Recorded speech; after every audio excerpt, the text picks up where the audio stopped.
So welcome back, and for the last lecture of the afternoon, we will talk again about the bottom of the spectrum of some operators, but in a different context. The bass notes of arithmetic hyperbolic surfaces by Bram Petri, who works in one Parisian university, but I'm not able. What's the name of Paris? The one across the road from where we one ate. across the road. All right, so thank you very much for the invitation, Nalini. I'm talking about some joint work with Will Hyde about base notes of closed arithmetic hyperbolic surfaces. So since this is supposed to be accessible to a somewhat general audience, I'll slowly go through all of the words in the title at some point. But I want to start by just writing the theorem on the board. And then also during the talk, I'll explain what it says and explain some context. So the theorem is as follows, which is due to, so one version is due to Michael McGee, and the other one is due to us. And it states the following. It says that if you take lambda 1 of x, where x varies over all closed arithmetic hyperbolic surfaces, so x closed arithmetic hyperbolic surface. So this is a countable set of surfaces. So this is some countable set of real numbers, and the theorem is that if I close off this countable set of real numbers, intersect it with the interval 0 to a quarter, then I get the interval 0 to a quarter. So this set of numbers, intersected with 0 to a quarter is dense in interval 0 to a quarter. You can approximate every real number between 0 and a quarter with lambda 1s. Lambda 1 here is the first eigenvalue of the Laplacian with lambda 1s of closed arithmetic hyperbolic surfaces. So this is what I want to explain. All right. So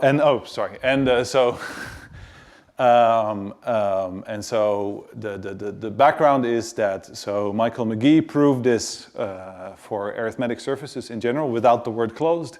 So the contribution of Will and mine is that you can also do it with closed arithmetic surfaces. This was a question that Michael asked in his paper.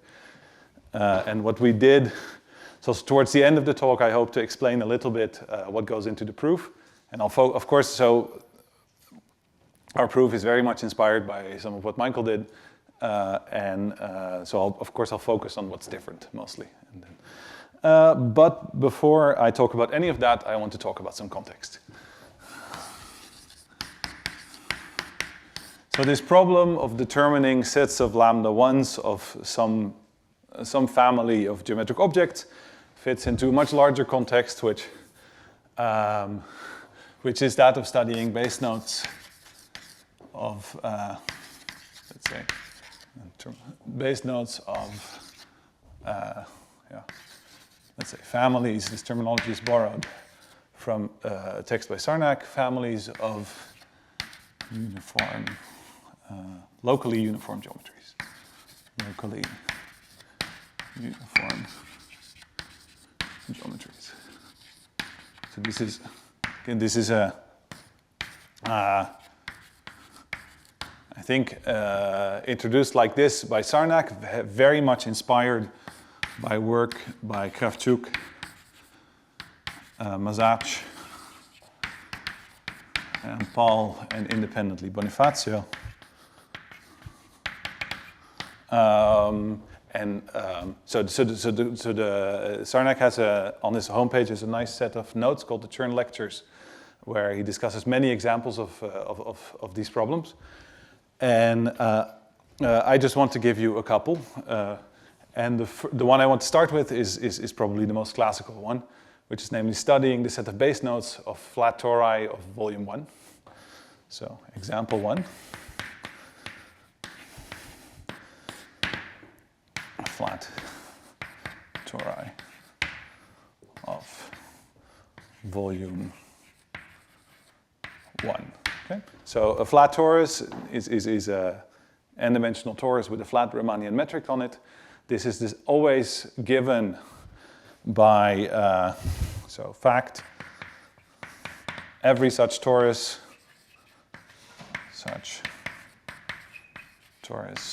is of the form Rn mod lambda, where lambda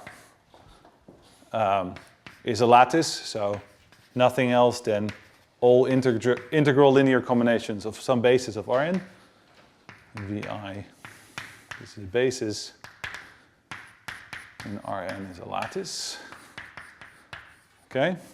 I want my tori to be of volume 1. This I can always realize by just scaling back the lattice. So this is not a very stringent condition.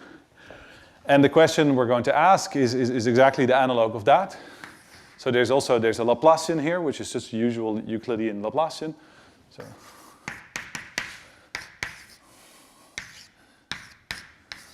xi squared. Okay.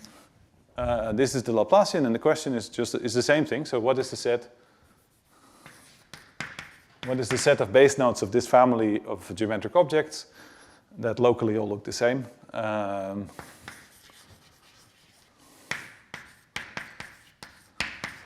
So this is nothing else. So again, this is the set of lambda 1s of Rn lambda, where lambda is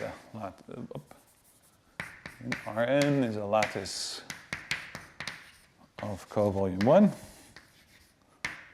Okay, this is a question. So base note is the first eigenvalue of the Laplacian. Yeah, base note will be base. Yeah.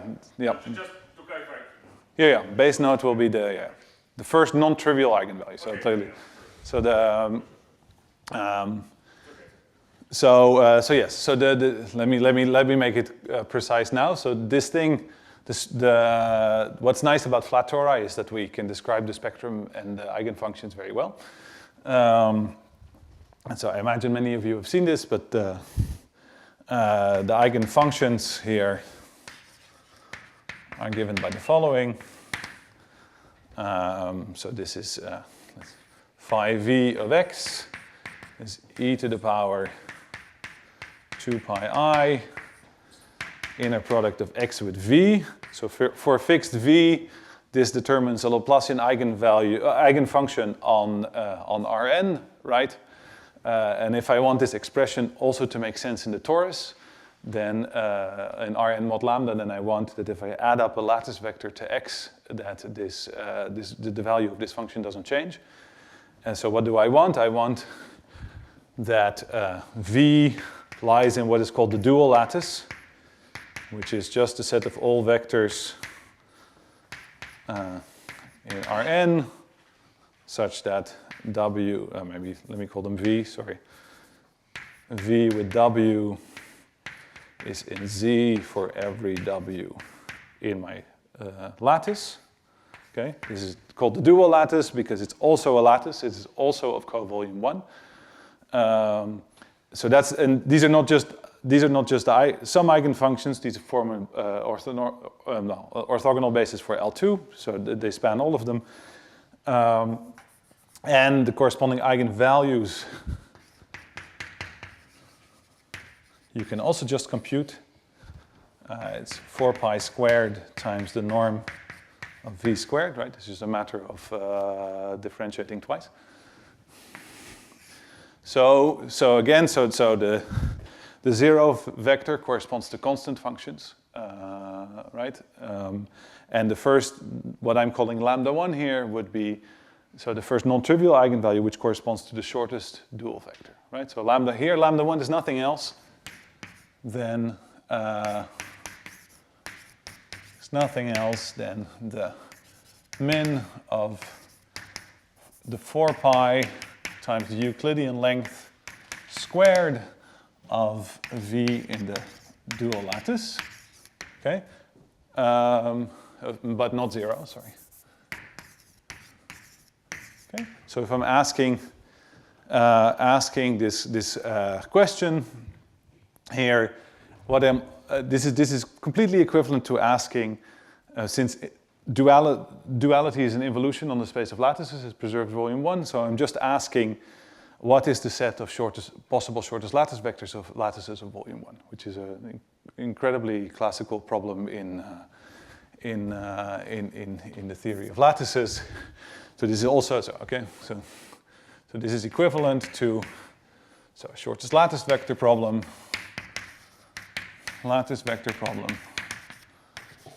vector problem. It's also equivalent to the shortest lattice. My dual lattice also defines a torus. The vectors in my lattices define closed loops on the torus. So what I'm asking when I'm asking the shortest lattice vector, I'm asking what is the shortest closed geodesic on my torus. So it's also the problem of what is the maximal possible systole.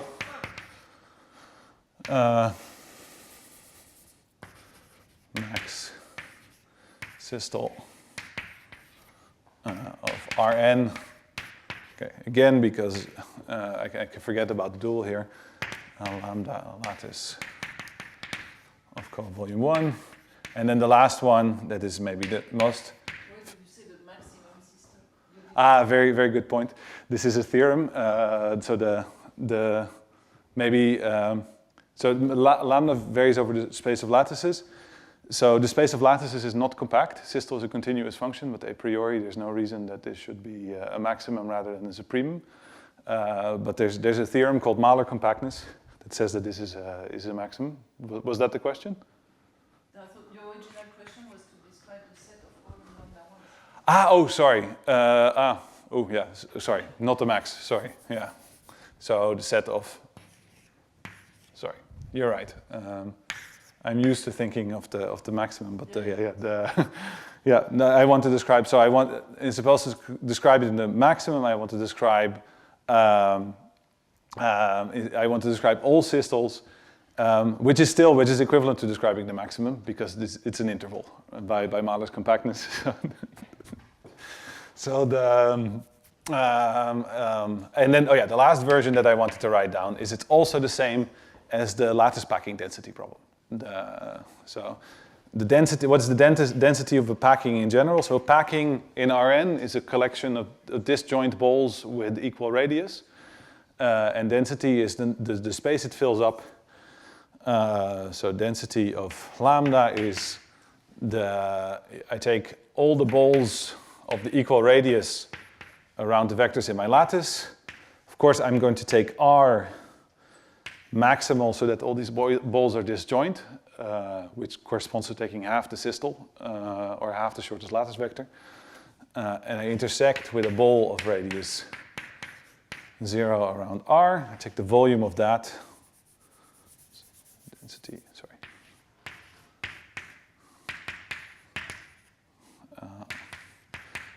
And I compare that to the volume of the ball of radius R. This is some measure of which proportion of space it fills up.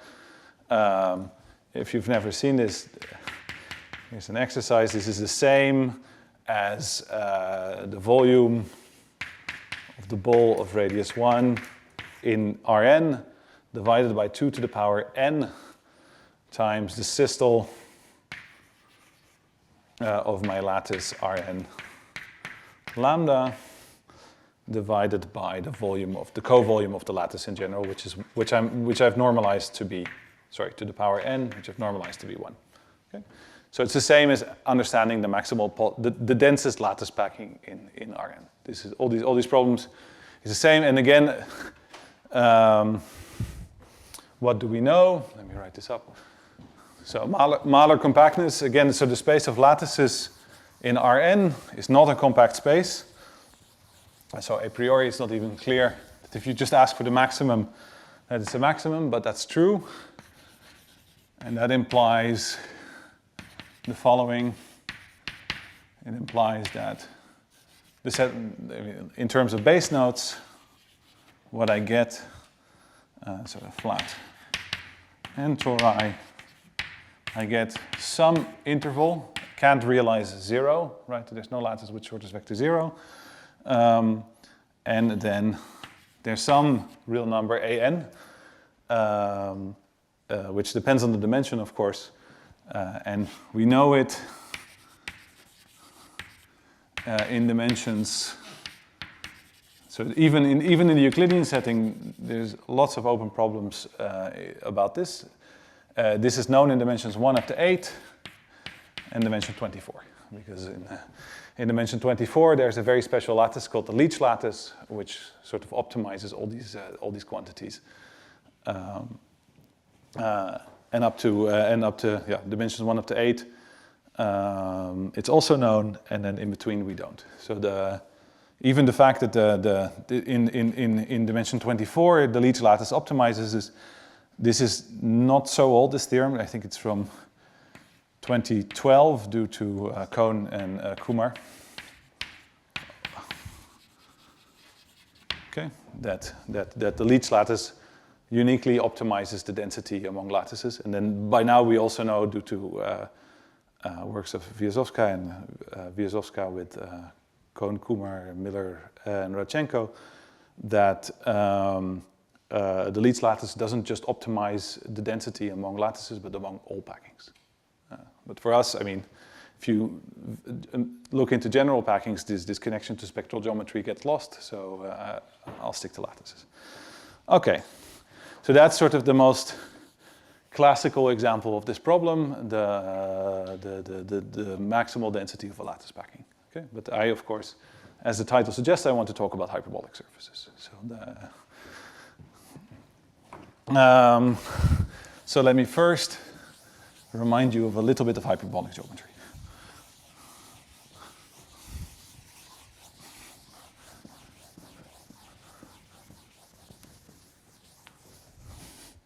So, okay.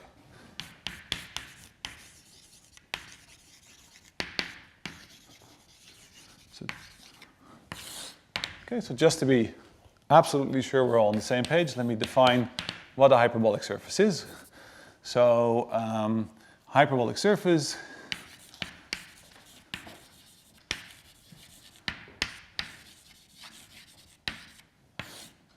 is a complete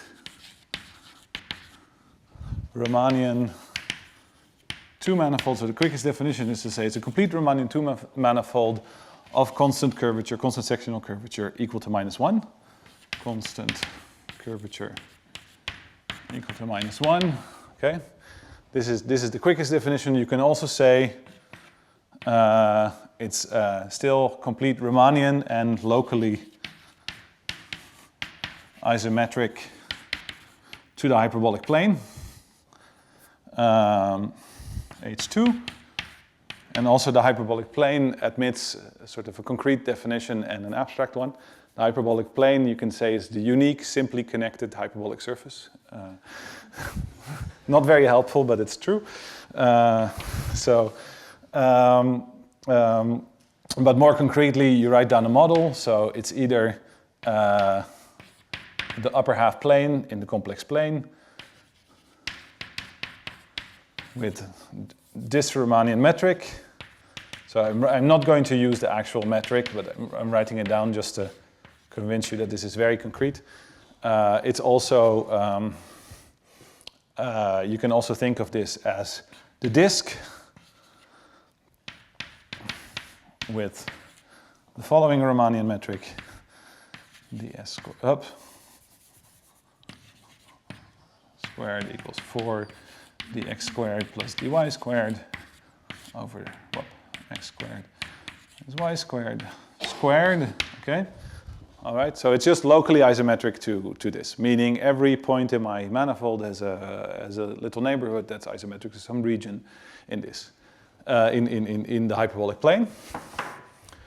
another equivalent definition. So I'm writing them down because I will use them a little bit. Another equivalent definition is to say it's the hyperbolic plane mod gamma, where gamma is a subgroup of the isometry group on the hyperbolic plane that acts properly, discontinuously, and freely, or otherwise stated, this is a Lie group, and you want that gamma is discrete. So as a topological subspace, it's discrete, and it's torsion-free, meaning there's no element of finite order in gamma, except the identity. Okay, this turns out this naturally has a structure of a hyperbolic surface, and vice versa, any hyperbolic surfaces of this form. Okay, so that's the definition. Let's draw an example. So using the second definition, something locally isometric to the hyperbolic plane, what you can do is you can just take bits of hyperbolic plane and glue them together. So here's the disk. One way to do this is I can take a regular octagon in the disk. So by regular octagon, I mean the following thing. I mean that, first of all, it's an octagon whose sides are geodesic segments in the hyperbolic plane. So it turns out that geodesics in this model are half circles orthogonal to the boundary and diagonals through the origin. So these are supposed to be segments of those geodesics. It's regular in the sense that all the sides have the same length, and also all the angles, the interior angles are the same. Note that so lengths are very distorted in the pictures, but the angles are the same because this metric is in the conformal class of the Euclidean metric on the disk. So the angles are the same, and I want the angle to be pi over 4 here. Okay, so it's a regular. It turns out so. With some hyperbolic trigonometry, it turns out that this up to moving out around the octagon by isometries, this determines a unique octagon in the hyperbolic plane. And what can I do? I can glue opposite sides together. Okay, so it's maybe not so hard to convince yourself, but it's not, if you've never seen it, it's not immediate. But this glues the octagon into a surface of genus 2. And because the sides of my octagon are geodesics, sort of the hyperbolic metric, this has a hyperbolic, in the image of the interior of the octagon, there's a nice hyperbolic metric, just a metric coming from the plane. And then in the interior of a side, I'm gluing two geodesics together. So it looks like I'm gluing two half spaces together like this. So this also here I'm creating regions that are locally hyperbolic. And then if you trace the side identifications, you'll notice that all the vertices get glued into a single point. And that's why I chose angle pi over 4, because a times pi over 4 is 2 pi. So that makes for a smooth point there too. Okay? So this surface, this is a special surface. It's called the Boltzmann surface. So also the Boltzmann surface admits a quicker definition than what I've just said. It's the unique closed hyperbolic surface of genus 2 with 48 orientation-preserving self-isometries. That's also a definition.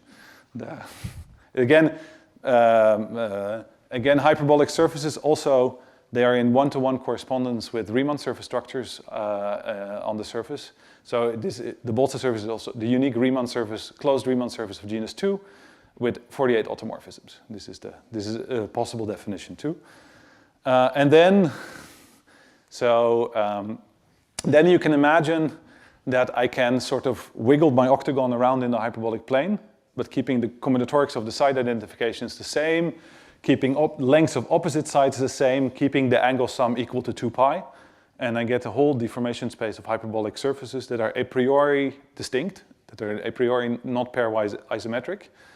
And well, it turns out that you can make this formal, and what you get is that you get a whole moduli space Mg, which is so the space of oriented closed hyperbolic surfaces of genus G, for instance, surfaces of genus G considered up to orientation preserving isometries. I'm adding all the orientations in there to make it consistent with Riemann surfaces. And it turns out, so just to give you some idea, this thing is, okay, so again, this space contains all these deformations of my octagon in the case of genus 2. And it turns out that this naturally has a structure of a 6G minus 6 dimensional orbifold. Okay, so what's an orbifold? It's a space that is a manifold almost everywhere, so it's locally homeomorphic to R6G minus 6 almost everywhere, except at the locus of positive codimension where it looks like a cone, so the quotient of some Rn by a finite group.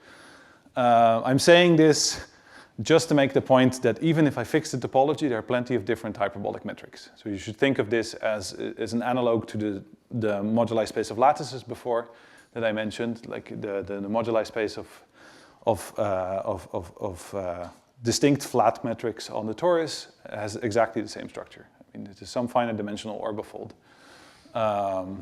Okay, so in particular, well, you can ask all sorts of questions. You can ask the same type of extremal problems. We're going to talk about the Laplacian, so let me introduce that. So the Laplacian, again, it's a Riemannian manifold, so it has a Laplacian minus the divergence of the gradient in the hyperbolic plane. So let's say in local coordinates in the hyperbolic plane, it just looks like minus y squared times the usual Euclidean Laplacian, e squared dx squared plus d squared dy squared. Okay, and so I'm going to consider closed surfaces. So in particular, they're closed Riemannian manifolds. So there's a spectral theorem for the Laplacian that tells you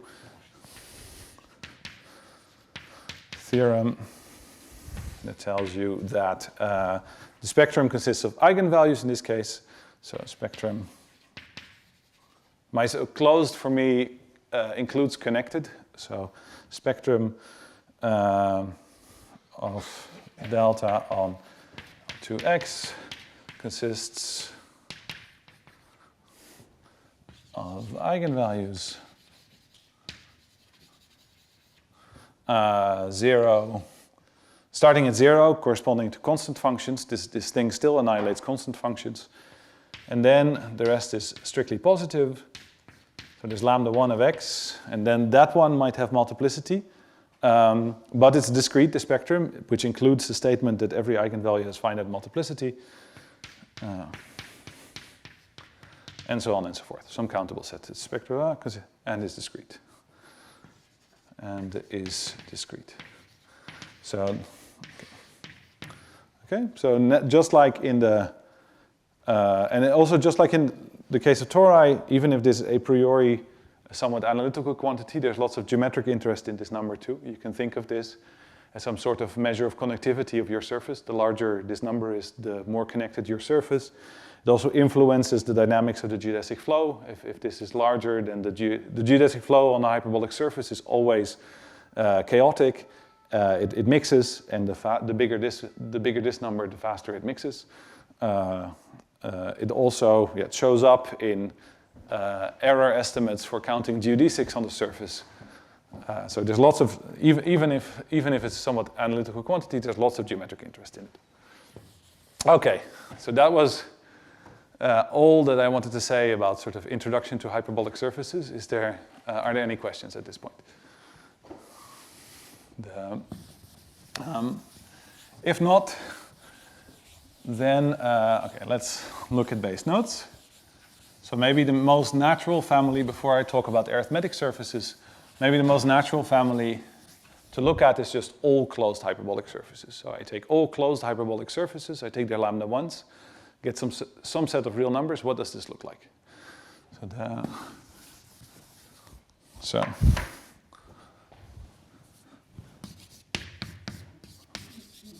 also there's lots of work on this, hyperbolic surfaces. We know almost everything. There's one thing left to figure out. So, so this theorem, so it combines the work of a lot of people, starting in the 70s, basically with Huber, maybe Cheng, Boozer, ... and then Kravchuk, Mazach, and Paal. So this is from 3 years ago. Paal and independently Bonifacio at the same time. That says the following. It says if I take the set of all the base nodes, so this is lambda 1, x, x closed hyperbolic surface closed, maybe orientable hyperbolic surface. Then this has, so now, before for arithmetic surfaces I was closing it off, but this is already an uncountable set. I have these moduli spaces, I have deformation spaces of hyperbolic surfaces, and it has the following structure. So it's just like for tori, it's an interval, half closed, we also know that, where lambda 2 is the max of lambda 1 of x, x of genus 2. Okay, so it's not trivial that this is a maximum for the same reason as before. So the moduli space mg is not compact. Lambda 1 is a continuous function, but you can even for systols this is different, but for lambda 1 you can even find sequences where lambda 1 does not tend to 0 and where you fly off to infinity. So it's quite subtle, but due to work of Boozer, this is a maximum, at least in the case of genus 2. And up to genus about 20, we know this in general. So let's say, what's the only thing that's missing?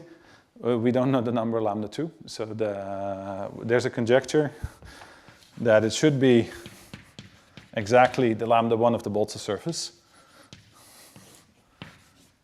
Lambda 2 is lambda 1 of the Boltzmann surface, which is roughly 3.84. So how do you prove this? In very big lines. So what you want to show, first of all, what you want to show is that again, lambda 1 is a continuous function. It's quite classical that in any moduli space I can make it tend to 0. So as soon as I have hit a certain value in mg, I have a whole interval below it as well. But you want to show that the interval corresponding to m2 covers all the others. So in words, what am I saying is that you want to show that the bigger the drum, the lower the bass note, right? This is so intuitively it's somewhat reasonable. So this goes, so Huber and Cheng, they have general bounds on what happens in high genus. So what the lambda 1 of a high genus surface can be, and it turns out that if the genus gets large, lambda 1 cannot be a lot larger than the bottom of the spectrum of the hyperbolic plane, which is a quarter, so that's well below 3.84. And then in low genus, you need something else, and this is where sort of this more recent work comes in. In particular, we do know, due to the work of these people, that lambda 2 is pretty close to lambda 1 of the Boltzmann surface. So up to, I forgot literally how many, but up to at least 3 digits it coincides. So this is why the Boltzmann surface is quite a natural conjecture. Okay. So let me talk about arithmetic surfaces. So that's also a family of hyperbolic surfaces that, again, there's many, before I talk about hyperbolic arithmetic surfaces, there's many other natural families of hyperbolic surfaces you can look at. There are many cases where we know a large part of the answer. For instance, you could replace closed by finite area. You could, instead of surfaces, you could look at orbifolds. There's a lot to say and a lot known, but.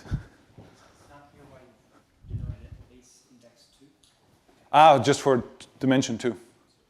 Just you can also ask it for hyperbolic 3 manifolds. Then again, it's a countable set, but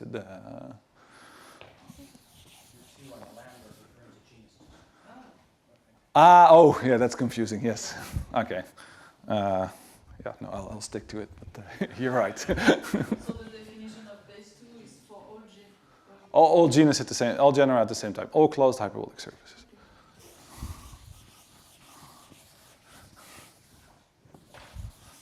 Yeah. So it's known that it's achieved in genus 2. What is not known if it's the ball. Exactly. It's known it's achieved because so Boozer proved that if you go close, if you diverge in moduli space, there are going to be a lot of eigenvalues just above a quarter. So as soon as you know that there is one with an eigenvalue strictly above a quarter, you know that it's a maximum, which we know up to genus roughly 20. So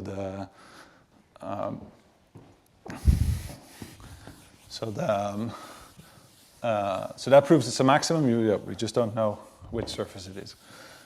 And then we also know, due to these bounds in low genus, we know, so there's also in genus 3, for instance, there's another surface that admits a similar definition to the Boltzmann surface, namely the Klein quartic, which is the unique Riemann surface of genus 3 with 168 automorphisms. It's also the most symmetric surface in genus 3. And conjecturally, that maximizes lambda 1 in genus 3, and its lambda 1 is roughly 2.67, so it's well below the Boltzmann surface already.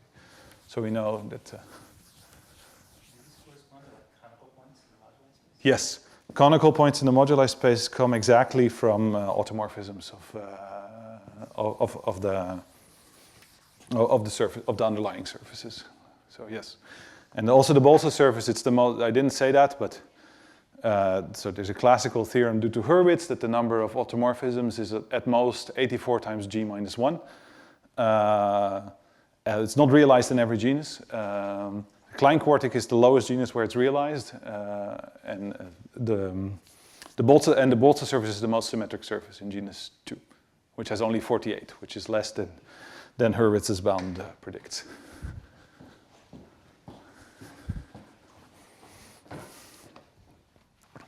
Okay, arithmetic surfaces. Okay, so this is I think this is the last word of the title that I haven't defined yet. Arithmetic surfaces. So these are special type of hyperbolic surfaces that pop up very often, so they're sort of natural interest. So what's an arithmetic surface? It's a surface X. Is called arithmetic if the group gamma is arithmetic.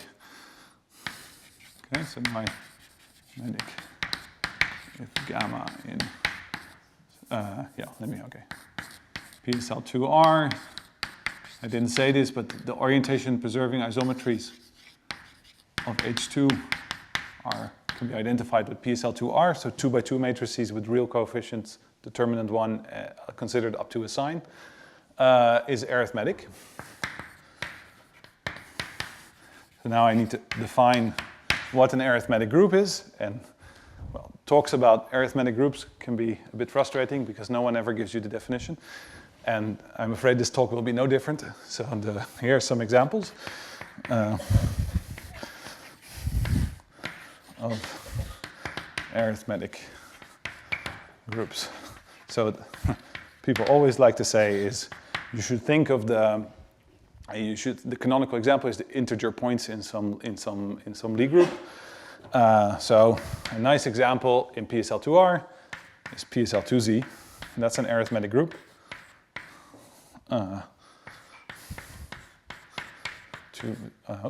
R. So this is again what's nice about putting Z in is that you get discreteness for free. right? Again, I wanted a quotient of the plane by discrete and torsion-free group for a surface. This group is discrete. It's not torsion-free because it contains elements of order 2 and 3, but there are finite index subgroups that are torsion-free. For instance, congruence groups, principal congruence groups. And arithmeticity is a property that is preserved by taking finite index subgroups. So let me say, and its finite index subgroups. So that's example number 1. And then, I didn't have it on the board anymore. So again, the Boltzmann surface is an example of an arithmetic surface. So how do you see forgot to say that. So I told you how to see the Boltzmann surface as something that is locally isometric to the hyperbolic plane. You can also see it as the quotient of the hyperbolic plane by group. You just need to write down isometries that pair these sides in the pattern that I wanted. So you have 4 isometries that map these sides to each other. So you get some finitely generated group, the group generated by these 4 isometries. So xb, I'm going to write it as h2 mod gamma b. And gamma b is also an arithmetic group, as are its finite index subgroups. Okay. And finite index subgroups. Okay. So these are all the examples I'll give. But I also claim that it's not so bad for this particular talk, because again, the goal was to explain the fact that if I take the lambda 1s of all arithmetic surfaces, I get a dense set in 0 to a quarter. And actually, what we prove is that you actually subgroups of these suffice. So Michael McGee, he proves it. He uses these. These are non-co-compact. So you get hyperbolic surfaces with cusps. You get and these are all co-compact. So what Will and I do is we show that with subgroups of these alone, you can get a dense subset between 0 and a quarter. So for us, that's fine as a definition for arithmetic groups. Okay, so what do we expect for this? So there's a conjecture in, for instance, in Sarnak's notes, it's called Selberg plus epsilon. Maybe that's Sarnak.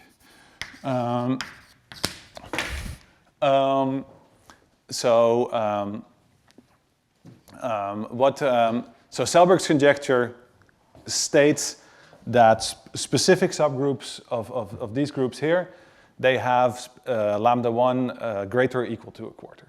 And so if you assume plus epsilon, namely greater than a quarter, that you can realize greater to a quarter infinitely often, you get the following conjecture. If I take the base node spectrum of the set of two-dimensional hyperbolic arithmetic surfaces, so x, so this is, and now, okay, lambda 1 x, a arithmetic hyperbolic surface. So again, even if I allow non-compact surfaces, it's still a countable set. So there's basically no hope of describing it entirely, but if you take the closure, the conjecture is that this has the structure of, you take the interval 0 to a quarter, there you should be able to realize everything. And there's another set, E, so that's the plus epsilon part, with E is a subset in the interval, so quarter infinity, so eigenvalues strictly above a quarter, which is countable, upper bounded, and discrete subset. The discrete is sort of automatic, but let me say subset. Before, when I wrote down the theorem all the way on the left on the board, I said that Huber and Cheng, they proved that if the area of the surface gets large, the spectral gap cannot be a lot. The first eigenvalue cannot be very much above a quarter. There's only finitely many. If I put a cap on the area, there's only finitely many arithmetic hyperbolic surfaces. So you know that if there's infinitely many, they're going to accumulate onto a quarter. So discreteness comes for free. And so what's missing is we know it's non-empty because the Boltzmann surface, for instance, the lambda 1 of the Boltzmann surface lies here. It's roughly 3.84. The Klein quartic is another example. We have finally many examples. But we don't know that we can produce infinitely many examples. That's the open part. And again, our theorem, so Michael's theorem, and Will and our theorem says that this part we now know. Okay, so the goal of the so Selberg predicts that if you take congruent subgroups, that you get lambda 1 greater or equal to a quarter, and if you want this, you need them to be strictly greater than a quarter. Right? If they're constantly equal, then it doesn't help for producing infinitely many points here.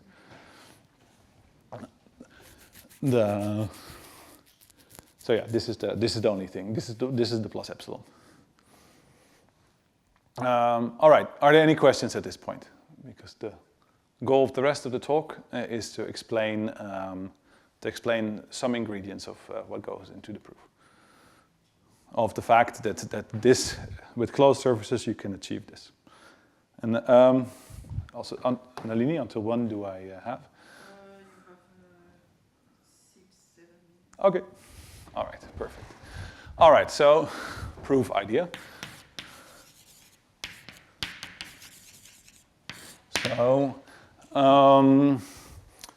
So, what's the idea? The idea, first of all, is to use randomness. So, what we're going to do is we're going to, in both of the approaches, we're going to take random finite degree covers of X, which corresponds to random finite index subgroups of these. So these are of gamma B. So these are still arithmetic surfaces. And we want to prove that with these random ones, we can roughly do what we want. So there's one issue. So what's nice in the non-compact case is that if you start not with PSL2Z, but with a group without torsion, then it's a free group. The fundamental group is free, which makes it much easier to understand random finite index subgroups. Gamma B here is a surface group. So just in words, there's a relation between these generators, and this makes the combinatorics harder. This is the problem. So goal. Let me okay. Random. Use random finite index subgroups of gamma B. And how are we going to build them? Let me draw some pictures on the board. So I want the first thing, so here's a topological picture of the Boltzmann surface. The first thing I want to do is I want to get rid of the combinatorial complication. I want to go back to free groups. And what's the observation is that if I draw this floating in R3, then it's, I can think of this as the boundary of a regular neighborhood of a wedge of two circles, of a graph in R3. And in particular, that means that the fundamental group gamma B admits a surjection onto the fundamental group of that graph, which is F2. Okay, and let's see. And the kernel is what? So I mean, this has a huge kernel because this is not a free group.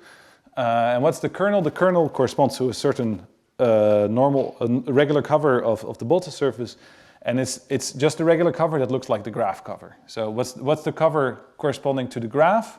The cover corresponding to the graph is just a universal cover of the graph. So here it is. This is a 4-valent tree, and so on and so forth. And then what's the corresponding cover for the Boltzmann surface? I just have to draw the surface around the graph the same way that was drawn here. So this means I draw a surface around my graph like this, and then you have to imagine that it continues into an infinite 4-valent tree, right?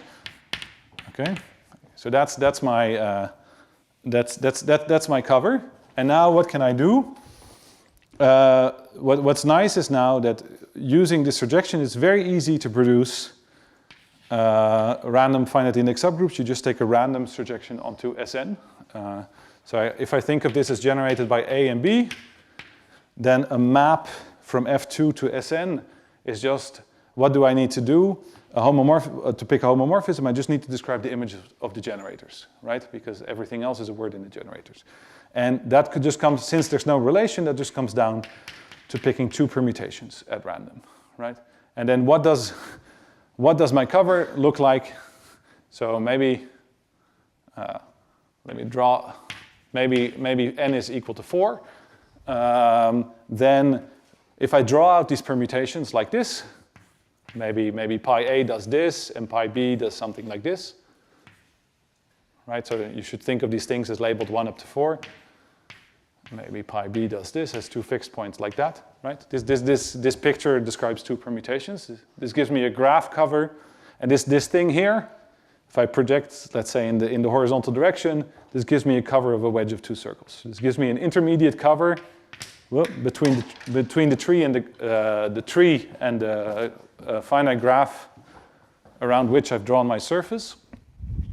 And again, hence also a surface cover. So algebraically, if let's say if this is number 1, 2, 3, and 4, the fundamental group of this cover is, so I get a subgroup here, let's say Hn, which corresponds to, what is this? This is all the words, the fundamental group here is all the words in A and B, and A inverse, B inverse. The fundamental group here is the same, except I need that it closes up again. So what is that in terms of permutations? It's just a stabilizer under phi of 1, right, or of 2 if you want. Okay, so I get this random cover. And now, what can we say about the random cover? We know that we know by combining work of Bordenave and Collins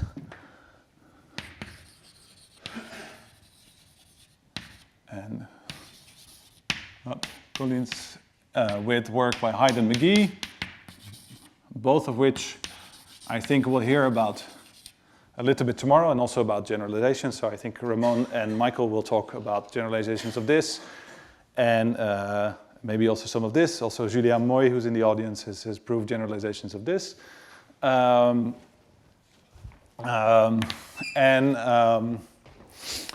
does it say? It says that improbability,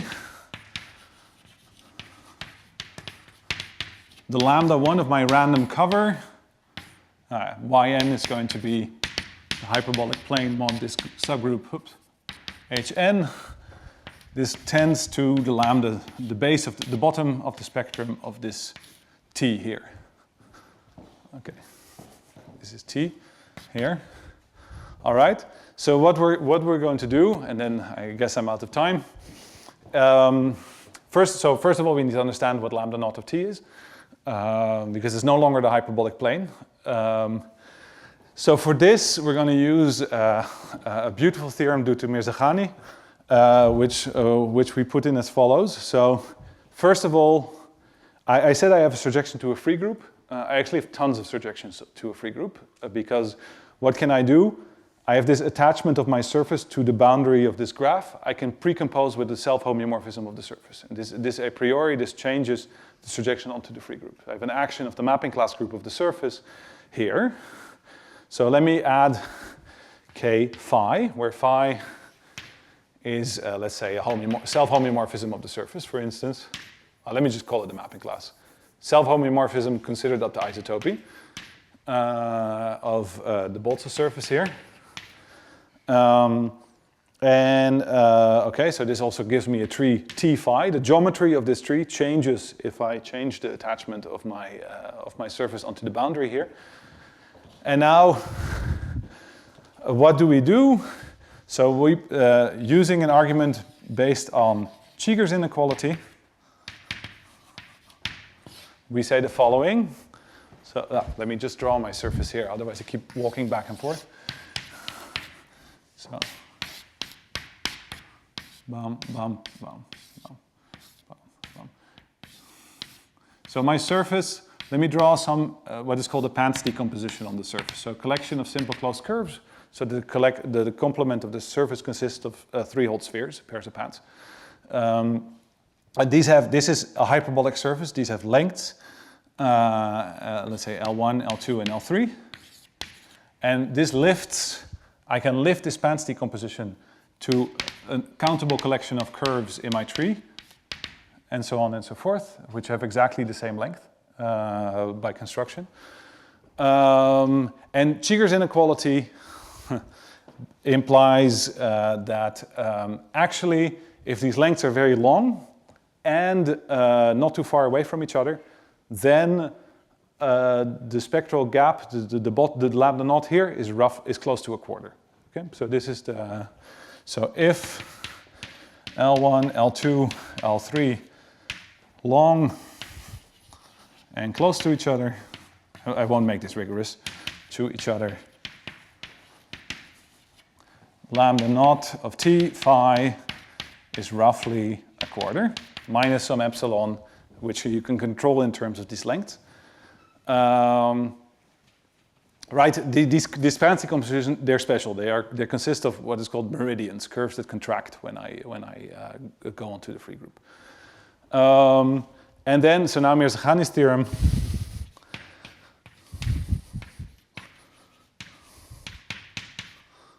Mirzakhani proved the following thing.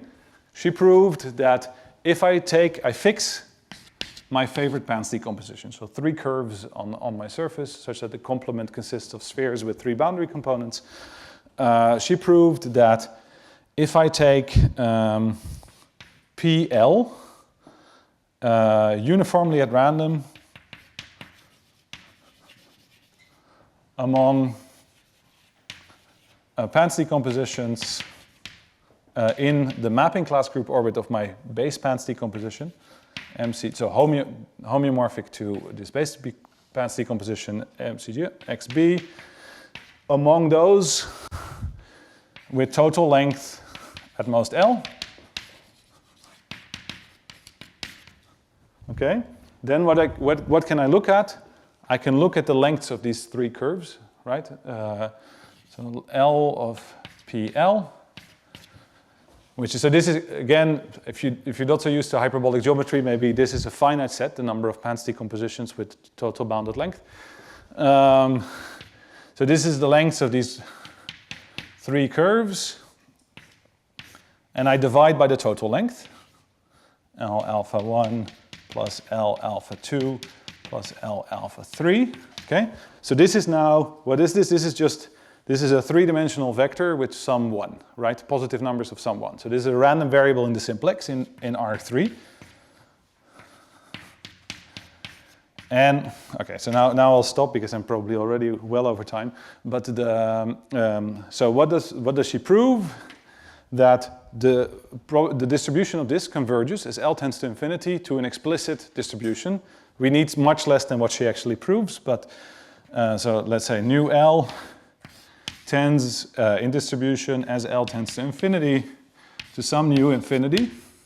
What's important for us is that it's absolutely continuous with respect to the Lebesgue measure on the simplex. There's mass in the middle. So in particular, you have very long Pans decompositions where 3 curves have roughly the same length. So you get a tree with a very good spectral gap. So you get a sequence of random covers whose spectral gap is still very good. So I'm still nowhere. Now I still need to now I need to fill up the rest of the interval. And what's the trick there? The trick is to look at further degree 2 covers of my random cover.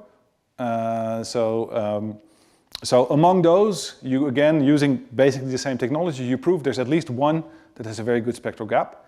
There's also one that has a really bad spectral gap, namely I just take a disjoint copy, 2 disjoint copies, and then you show that there's some move on the set of degree 2 covers, so that that is sort of such that between any pair of degree 2 covers of my random cover, I can perform a finite sequence of moves to get from one to the other, and then you prove that one move doesn't change the spectrum too much, and then you get that the collection of lambda ones you get is dense enough. Okay, that's for another time. Thank you very much.